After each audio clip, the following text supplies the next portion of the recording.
एक राज्य में एक राजा रहता था जो बहुत ज्यादा घमंडी था।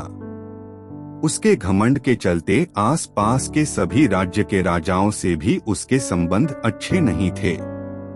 उसके घमंड की वजह से सारे राज्य के लोग उसकी बुराई करते रहते थे। एक बार की बात है, उस गांव से एक साधु महात्मा गुजर रहे थे। उन्होंने ने भी राजा के बारे में सुना और राजा को सबक सिखाने की बात सोची। साधु तेजी से राजमहल में बिना और प्रहरियों से पूछे सीधे अंदर चले गए। राजा ने देखा तो वो गुस्से से भर गया।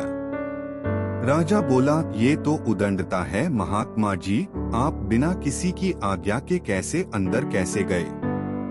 साधु ने विनम्रता से उत्तर दिया, मैं आज रात आपकी इस सराय में रुकना चाहता हूँ।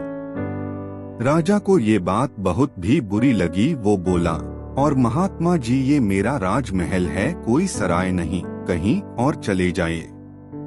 साधु ने कहा, राजा साहब, तुमसे पहले ये महल किसका था? राजा जी, मेरे पिताजी का। साधु, तुम्हारे पिताजी से पहले ये महल किसका था? राजा, मेरे दादाजी का। साधु ने मुस्कुराकर कहा, हे राजा जी, जिस तरह अक्सर लोग सराय में कुछ देर रहने के लिए आते हैं, वैसे ही ये तुम्हारा ये जो राजमहल भी है, जो कुछ समय पहले तुम्हारे दादाजी का था, फिर कुछ समय के लिए तुम्हारे पिताजी का था, अब कुछ समय के लिए तुम्हारा है, कल किसी और का हो जाएगा। ये राजमहल जिस पर तुम्हें इतना घमंड हो रहा है, ये एक सराय ही है, जहाँ एक व्यक्ति कुछ समय के लिए आता है और फिर चला ही जाता है। साधु की इन बातों से राजा इतना प्रभावित हुआ कि सारा राजपाट और मान सम्मान छोड़कर साधु के चरणों में गिर गया और महात्मा जी से क्षमा मांगी और फिर उसने कभी घमंड न करने की शपथ ली। मित्रों, ये कहानी मात्र नहीं है, बल्कि इस कहानी इसमें एक बहुत बड़ी सीख छुपी हुई है।